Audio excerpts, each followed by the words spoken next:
Hello world, my name is Minozit, and I'm coming out of the closet as a disgusting weeaboo.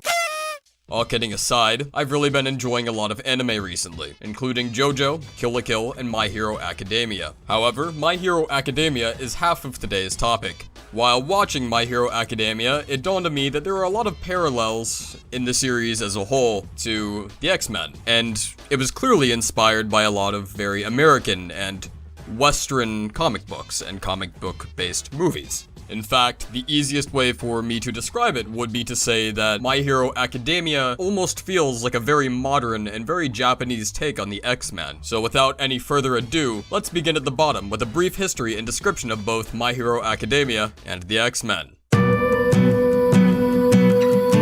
All media is inherently a product of its time. Nothing created by humans exists outside the steady march of the clock. Ergo, the X-Men is inherently a product of its time. It is a long-running series about a band of marginalized mutants who function as superheroes, created back in 1963. The current lineup of mutants are ever-changing and morphing, with characters dying or leaving due to differences, but that much information remains constant. Similarly, in most cases, the X-Men and the mutants live in a world where they are largely marginalized or feared despite being the next step in the evolutionary train, to the point where this is a large repeated motif and theme. In many different examples of X-Men or Marvel alternative universes, such as the one portrayed in Logan, the movie, not the comic book, this motif is taken to its logical extreme, where Shadowrun-esque AAA mega corporations are hunting down and exterminating naturally born mutants while also genetically modifying the food they produce to prevent more mutants from being born naturally. Beyond that, this corporation is also attempting to produce and manufacture their own mutant soldiers in order to produce an even stronger militant mercenary force. In fact, even in less grimdark interpretations of a lot of X-Men properties, mutants are treated similarly.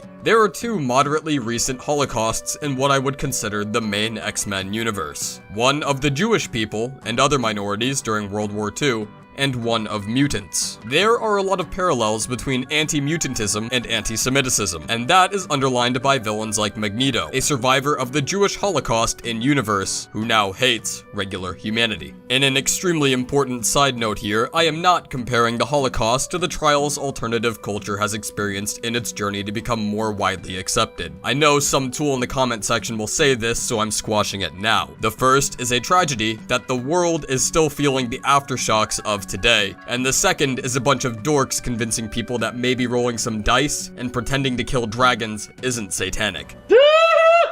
But anti-Semitism is not the focus of today. The focus of today is actually about how the X-Men as a whole parallels nerd or alternative culture, at least from the perspective of the creators. It parallels this, given that the X-Men also has many things to say about subculture and alternative culture as well. Like any good piece of media, it is certainly multifaceted. These comics were largely transcendent for a period of time. These comics connected in a very real way to the dorky kids that read them. These dorky kids were also on the fringes of society to some extent and were often misunderstood, just like the X-Men. If you need proof of the misunderstanding thing, see my prior statement about middle-aged housewives believing Dungeons and Dragons was about devil worship. Those are the RPGers.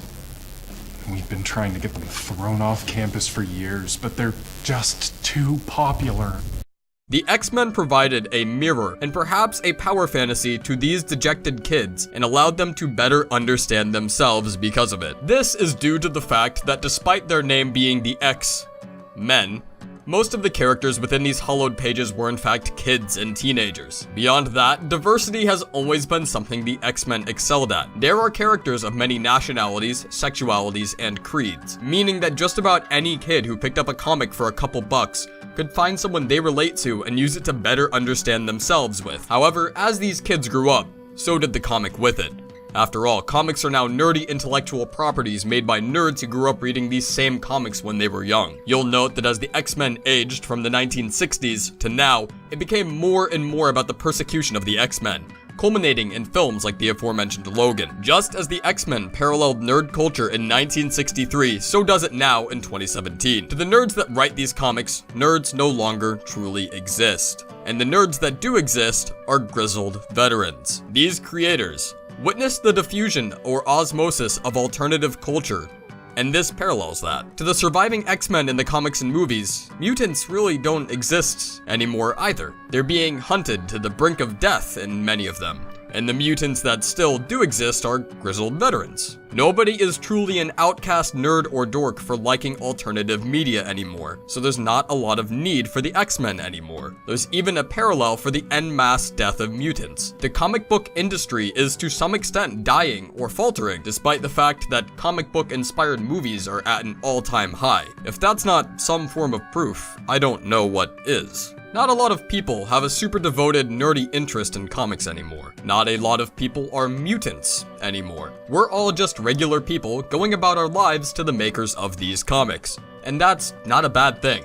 In fact, you could potentially cite that many of the fairly iterative and trite Marvel Cinematic Universe films to be a symptom and a byproduct of the fact that nerdy interests is no longer an equivalent to being a social pariah. To some extent, these newer comics are about how the dissemination of deliberately alternative media can hurt the initially seclusive product. You see, the X-Men and My Hero Academia are two sides of the same cultural coin from two different perspectives regarding the dissemination of deliberately alternative media to the masses.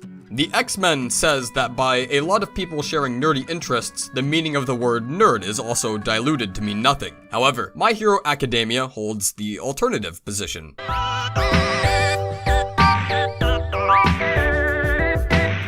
As aforementioned, My Hero Academia, when juxtaposed against the X-Men, holds the alternative idea and viewpoint, where if everyone has nerdy interests and hobbies, nobody is truly a nerd, or being a nerd is nothing of note. My Hero Academia sees that as a good thing. Mutants or superheroes in My Hero Academia are common, prolific. This series views the enjoyment of alternative media as a non-zero-sum game. If you can't tell, this is the viewpoint I agree with the most, despite a lot of my love and preference for Western comics as a medium over manga and anime. However, the fact that these two mediums are extremely different due to different cultures despite being ostensibly the same physical media is really the biggest reason why these two pieces of art are both apt and fun to compare. Western comics and animation as a whole are the older form of media, given that to some degree Western comics and animation fathered anime by inadvertently planting the inspiration for anime and manga during the US occupation of Japan. In fact, My Hero Academia is in the unique position of being a distinctly Japanese manga and anime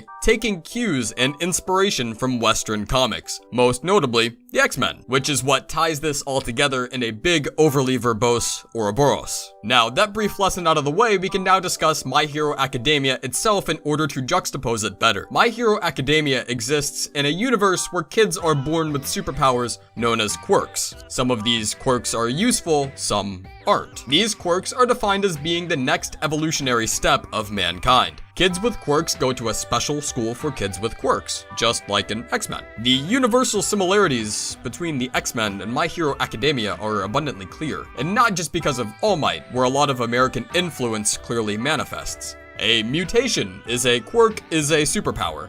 However, the biggest difference in the two series is actually about how the worlds and universe at large views their heroes or mutants or superpowers. In the X-Men, these mutants are typically pariahs or outcasts. In My Hero Academia, people with quirks are the norm. They make up the vast majority of the population because they were allowed to procreate and spread. Heroism is revered and considered to be a fully legitimate job sponsored by the government as opposed to vigilantism. This also mimics how in real life, often prominent nerds are nearly hero worshipped, just like the heroes within My Hero Academia. Some of these nerds, like Gabe Newell, Steve Jobs, and Bill Gates, are worshipped and immortalized to the point of absolute absurdity. My Hero Academia also focuses on a single male, quirkless, worthless character who's gonna be a hero, yada yada yada. There's a lot of typical shonen stuff, but that's not really the most important topic here. The most important topic is the juxtaposition of these two universes and how they reflect and offer context to the world we live in, especially given that, in my opinion, the world of My Hero Academia is quite a bit more interesting than the story itself. If we are to extrapolate the assumption that kids with mutations or quirks from the prior discussion are dorky kids, then this anime can be assumed to be a celebration of the diffusion of alternative culture as opposed to the X-Men's lamentation. My lungs hurt This now brings up the question of why this is the case, which I believe is mostly a question of culture and art medium differences. Insofar as art medium differences go, comics are the older medium as a whole. And between the two pieces of art I've discussed here, the X-Men has been a piece of media that has aged and transformed over 50 plus years, which is why perspective is important. My Hero Academia has had about 3 to transform and adjust. Do I think My Hero Academia has the chance to become as transformative and eventually as revered as the X-Men? Of course. I absolutely believe that My Hero Academia could be the next Naruto, or the next JoJo, or the next One Piece, and leave an everlasting impact on worldwide media just as many of those did. It's always important to remember that all thought is derivative. Nothing is truly original, and that is okay. I am not saying that My Hero Academia is a sham or a blatant piece of plagiarism, because the two worlds of these works are inherently similar. My Hero Academia is the X-Men, with a fundamentally different perspective, medium, and cultural outlook. And that's pretty dang cool. It's certainly better than the infinitely trite pieces of media that are often being pumped out, which is one of the topics of a video coming soon that I cannot wait to make. Thinking about what inspired your favorite works of art and how it was inspired is a healthy exercise, and one that I absolutely love to do. Even this piece of media you're currently observing is one of many inspirations and sources. This does not exist in the void. My inspirations are including but not limited to Super Bunny Hop, Super Eye Patch Werewolf, Jim Sterling, Noah Caldwell Gervais, Joseph Anderson, Errant Signal, Lord Mandalore, and Mark Brown.